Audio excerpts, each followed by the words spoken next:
Genesis 42. We had, in the foregoing chapter, the fulfilling of the dreams which Joseph had interpreted. In this and the following chapters, we have the fulfilling of the dreams which Joseph himself had dreamed, that his father's family should do homage to him.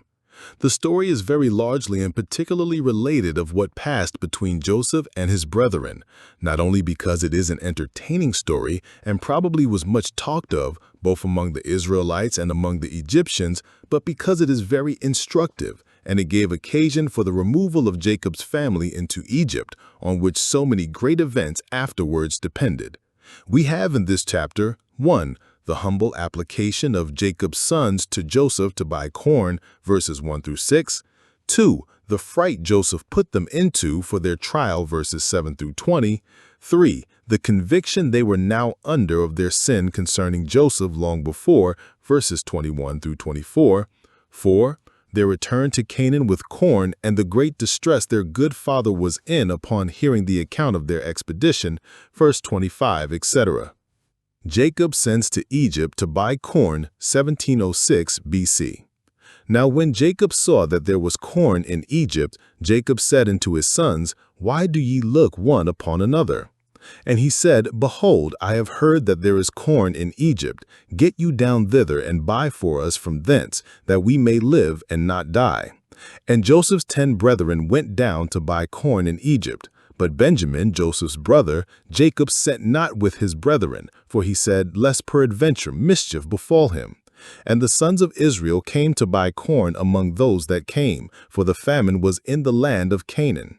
And Joseph was the governor over the land, and he it was that sold to all the people of the land. And Joseph's brethren came and bowed down themselves before him with their faces to the earth. Though Jacob's sons were all married and had families of their own, yet it should seem they were still incorporated in one society under the conduct and presidency of their father Jacob.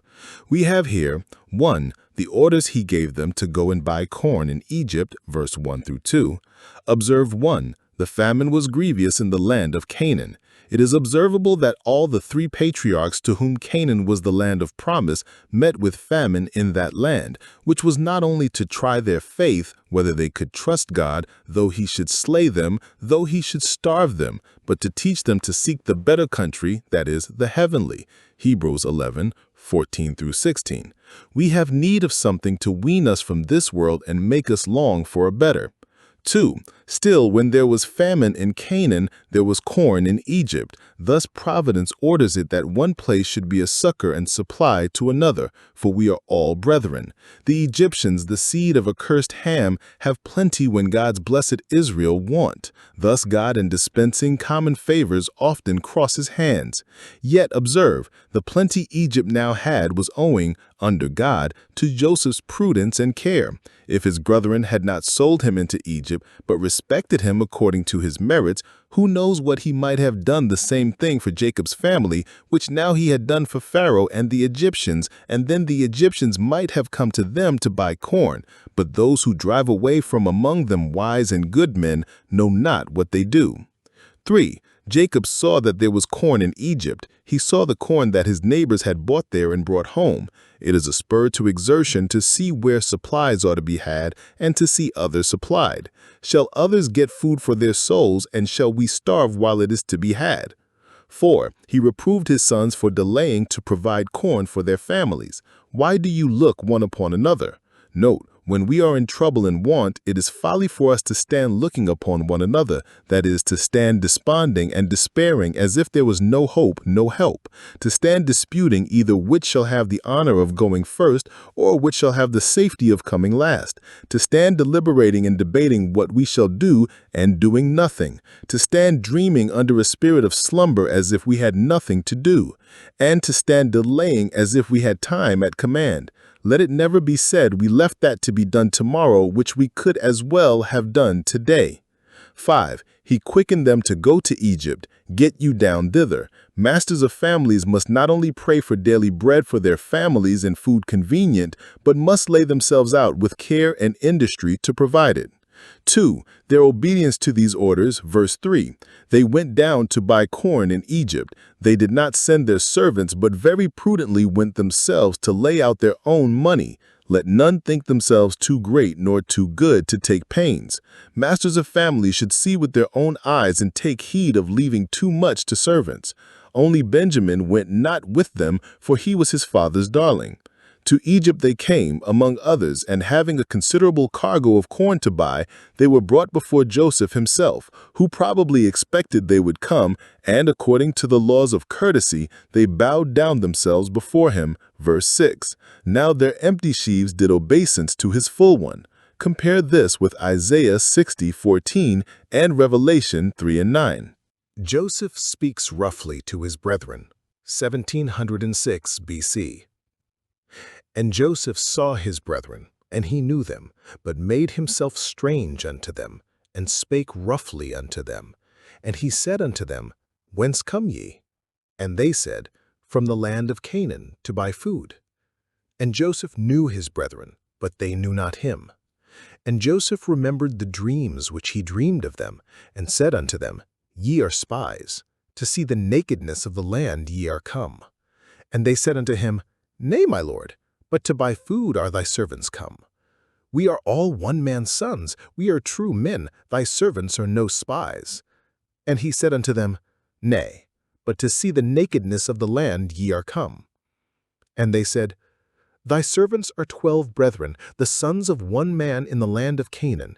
And behold, the youngest is this day with our father, and one is not. And Joseph said unto them, That is it that I spake unto you, saying, Ye are spies. Hereby ye shall be proved. By the life of Pharaoh ye shall not go forth hence, except your youngest brother come hither. Send one of you, and let him fetch your brother, and ye shall be kept in prison, that your words may be proved, whether there be any truth in you. Or else, by the life of Pharaoh, surely ye are spies. And he put them all together into ward 3 days. And Joseph said unto them the 3rd day, This do and live, for I fear God. If ye be true men, let one of your brethren be bound in the house of your prison. Go ye, carry corn for the famine of your houses. But bring your youngest brother unto me, so shall your words be verified, and ye shall not die. And they did so. We may well wonder that Joseph, during the 20 years that he had now been in Egypt, especially during the last 7 years that he had been in power there, never sent to his father to acquaint him with his circumstances. Nay, it is strange that he who so often went throughout all the land of Egypt, chapter 41, verses 45 and 46, never made an excursion to Canaan to visit his aged father when he was in the borders of Egypt that lay next to Canaan. Perhaps it would not have been above 3 or 4 days' journey for him in his chariot. It is a probable conjecture that his whole management of himself in this affair was by special direction from heaven, that the purpose of God concerning Jacob and his family might be accomplished. When Joseph's brethren came, he knew them by many a satisfactory token, but they knew not him, little thinking to find him there. Verse 8. He remembered the dreams which he dreamed of them, but they had forgotten them. The laying up of God's oracles in our hearts will be of excellent use to us in all our conduct. Joseph had an eye to his dreams, which he knew to be divine in his carriage towards his brethren, and aimed at the accomplishment of them and the bringing of his brethren to repentance for their former sins, and both these points were gained. He showed himself very rigorous and harsh with them. The very manner of his speaking, considering the post he was in, was enough to frighten them, for he spoke roughly to them. Verse 7. He charged them with bad designs against the government. Verse 9. Treated them as dangerous persons, saying, You are spies, and protesting by the life of Pharaoh that they were so. Verse 16. Some make this an oath, others make it no more than a vehement asseveration, like that as thy soul liveth. However, it was more than yea, yea, and nay, nay, and therefore came of evil. Note, bad words are soon learned by converse with those that use them, but not so soon unlearned. Joseph, by being much at court, got the courtier's oath by the life of Pharaoh, perhaps designing hereby to confirm his brethren in their belief that he was an Egyptian and not an Israelite. They knew this was not the language of a son of Abraham. When Peter would prove himself no disciple of Christ, he cursed and swore. Now why was Joseph thus hard upon his brethren? We may be sure it was not from a spirit of revenge, that he might now trample upon those who had formerly trampled upon him. He was not a man of that temper, but 1. It was to enrich his own dreams and complete the accomplishment of them. 2. It was to bring them to repentance. 3. It was to get out of them an account of the state of their family, which he longed to know. They would have discovered him if he had asked as a friend, therefore he asks as a judge. Not seeing his brother Benjamin with them, perhaps he began to suspect that they had made away with him too, and therefore gives them occasion to speak of their father and brother. Note, God in his providence sometimes seems harsh with those he loves and speaks roughly to those for whom yet he has great mercy in store. 2. They hereupon were very submissive. They spoke to him with all the respect imaginable. Nay, my Lord, verse 10. A great change, since they said, Behold, this dreamer comes. They very modestly deny the charge. We are no spies. They tell him their business, that they came to buy food, a justifiable errand, and the same that many strangers came to Egypt upon at this time. They undertake to give a particular account of themselves and their family, verse 13, and this was what they wanted. He clapped them all up in prison for 3 days, verse 17. Thus God deals with the souls he designs for special comfort and honor. He first humbles them and terrifies them and brings them under a spirit of bondage, and then binds up their wounds by the spirit of adoption. IV. He concluded with them at last that one of them should be left as a hostage and the rest should go home and fetch Benjamin. It was a very encouraging word he said to them, verse 18, I fear God, as if he had said, You may assure yourselves I will do you no wrong. I dare not, for I know that high as I am, there is one higher than I. Note, with those that fear God, we have reason to expect fair dealing. The fear of God will be a check on those that are in power to restrain them from abusing their power to oppression and tyranny. Those that have no one else to stand in awe of ought to stand in awe of their own consciences. See Nehemiah 5:15. So did I not, because of the fear of God. Reflections of Joseph's Brethren, 1706 BC. And they said one to another, We are verily guilty concerning our brother, in that we saw the anguish of his soul when he besought us, and we would not hear. Therefore is this distress come upon us. And Reuben answered them, saying, Spake I not unto you, saying, Do not sin against the child, and he would not hear? Therefore, behold, also his blood is required. And they knew not that Joseph understood them, for he spake unto them by an interpreter. And he turned himself about from them, and wept, and returned to them again, and communed with them, and took from them Simeon, and bound him before their eyes. Then Joseph commanded to fill their sacks with corn, and to restore every man's money into his sack, and to give them provision for the way. And thus did he unto them. And they laded their asses with the corn, and departed thence. And as one of them opened his sack to give his ass provender in the inn, he espied his money. For behold, it was in his sack's mouth. And he said unto his brethren, My money is restored, and lo, it is even in my sack.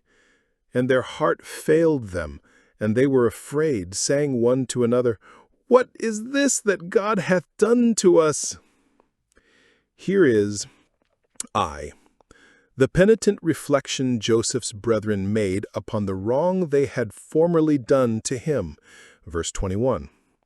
They talked the matter over in the Hebrew tongue, not suspecting Joseph, whom they took for a native of Egypt, understood them, much less that he was the person they spoke of. 1. They remembered with regret the barbarous cruelty wherewith they persecuted him. We are verily guilty concerning our brother. We do not read that they said this during their 3 days' imprisonment, but now, when the matter had come to some issue, and they saw themselves still embarrassed, now they began to relent.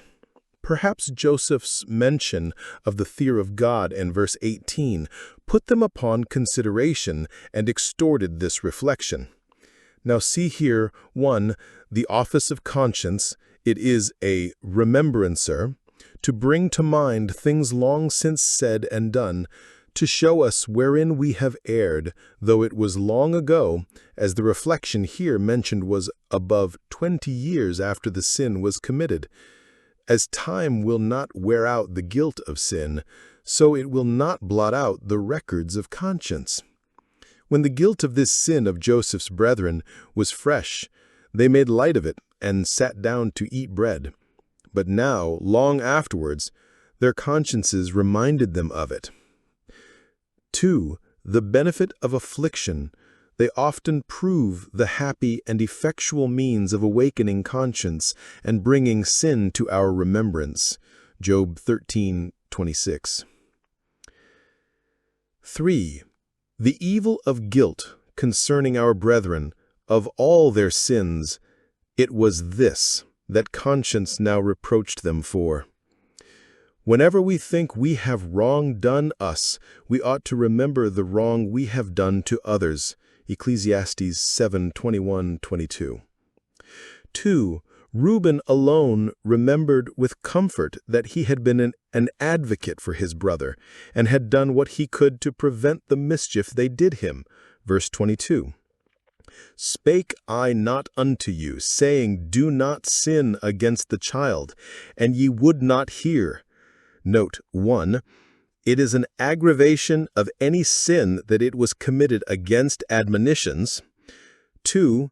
When we come to share with others in their calamities, it will be a comfort to us if we have the testimony of our consciences for us that we did not share with them in their iniquities, but in our places witnessed against them. This shall be our rejoicing in the day of evil, and shall take out the sting. Aye. Joseph's tenderness towards them upon this occasion. He retired from them to weep. Verse 24. Though his reason directed that he should still carry himself as a stranger to them, because they were not yet humbled enough, yet natural affection could not but work, for he was a man of tender spirit. This represents the tender mercies of our God towards repenting sinners. See Jeremiah 31:20. Since I spoke against him, I earnestly remember him still. See Judges 10:16. The imprisonment of Simeon, verse 24. He chose him for the hostage, probably because he remembered him to have been his most bitter enemy, or because he observed him now to be least humbled and concerned. He bound him before their eyes to affect them all. Or perhaps it is intimated that, though he bound him with some severity before them, yet afterwards, when they were gone, he took off his bonds. 4. The dismissal of the rest of them. They came for corn, and corn they had, and not only that, but every man had his money restored in his sack's mouth. Thus Christ, our Joseph, gives out supplies without money and without price. Therefore the poor are invited to buy. Revelation 3:17-18. This put them into great consternation. Verse 28. Their heart failed them, and they were afraid, saying one to another, What is this that God hath done to us? 1. It was really a merciful event, for I hope they had no wrong done to them when they had their money given them back, but a kindness, yet they were thus terrified by it. Note 1. Guilty consciences are apt to take good providences in a bad sense, and to put wrong constructions even upon those things that make for them. They flee when no one pursues. 2. Wealth sometimes brings as much care along with it as want does, and more too. If they had been robbed of their money, they could not have been worse frightened than they were now when they found their money in their sacks. Thus he whose ground brought forth plentifully said, What shall I do? Luke 12:17. 3. Yet in their circumstances it was very amazing. They knew that the Egyptians abhorred a Hebrew, chapter 43:32. And therefore, since they could not expect to receive any kindness from them, they concluded that this was done with a design to pick quarrel with them, and the rather because the man, the lord of the land, had charged them as spies. Their own consciences also were awake, and their sins set in order before them, and this put them into confusion. Note 1. When men's spirits are sinking, everything helps to sink them. 2. When the events of providence concerning us are surprising, it is good to inquire what it is that God has done and is doing with us, and to consider the operation of his hands. The report made to Jacob, 1706 BC. And they came unto Jacob their father unto the land of Canaan, and told him all that befell unto them, saying, The man who is the Lord of the land spake roughly to us, and took us for spies of the country. And we said unto him, We are true men, we are no spies. We be 12 brethren, sons of our father. One is not, and the youngest is this day with our father in the land of Canaan. And the man, the Lord of the country, said unto us, Hereby shall I know that ye are true men. Leave one of your brethren here with me, and take food for the famine of your households, and be gone. And bring your youngest brother unto me. Then shall I know that ye are no spies, but that ye are true men. So I will deliver you your brother, and ye shall traffic in the land. And it came to pass, as they emptied their sacks, that, behold, every man's bundle of money was in his sack. And when both they and their fathers saw the bundles of money, they were afraid. And Jacob their father said unto them, Me have ye bereaved of my children. Joseph is not, and Simeon is not, and ye will take Benjamin away. All these things are against me. And Reuben spake unto his father, saying, Slay my 2 sons, if I bring him not to thee. Deliver him into my hand, and I will bring him to thee again. And he said, My son shall not go down with you, for his brother is dead, and he is left alone. If mischief befall him by the way, in the which ye go, then shall ye bring down my gray hairs with sorrow to the grave. Here is 1. The report which Jacob's sons made to their father of the great distress they had been in Egypt, how they had been suspected and threatened, and obliged to leave Simeon a prisoner there, till they should bring Benjamin with them thither. Who would have thought of this when they left home? When we go abroad, we should consider how many sad accidents that we little think of may befall us before we return home. We know not what a day may bring forth. We ought therefore to be always ready for the worst. 2. The deep impression this made upon the good man. The very bundles of money which Joseph returned in kindness to his father frightened him. He concluded it was done with some mischievous design, or perhaps suspected his own sons to have committed some offense, and so to have run themselves into a praemunire, a penalty, which is intimated in what he says in verse 35. Me have ye bereaved of my children. He seems to lay the fault upon them. Knowing their characters, he feared they had provoked the Egyptians, and perhaps, forcibly or fraudulently, brought home their money. Jacob is here much out of temper. 1. He has very melancholy apprehensions concerning the present state of his family. Joseph is not, and Simeon is not, whereas Joseph is in honor and Simeon in the way to it. Note, we often perplex ourselves with our own mistakes, even in matters of fact. True griefs may arise from false intelligence and suppositions. 2 Samuel 13:31. Jacob gives up Joseph for gone, and Simeon and Benjamin as being in danger. And he concludes, All these things are against me. It proved otherwise, that all these were for him, were working together for his good and the good of his family. Yet here he thinks them all against him. Note, through our ignorance and mistake and the weakness of our faith, we often apprehend that to be against us which is really for us. We are afflicted in body, estate, name, and relations, and we think all these things are against us, whereas these are really working for us the weight of glory. 2. He has presently resolved that Benjamin shall not go down. Reuben will undertake to bring him back in safety, not so much as putting in, if the Lord will, nor expecting the common disasters of travelers, but he foolishly bids Jacob slay his 2 sons, which it is likely he was very proud of, as if the death of 2 grandsons could satisfy Jacob for the death of a son. No, Jacob's present thoughts are, "My son shall not go down with you."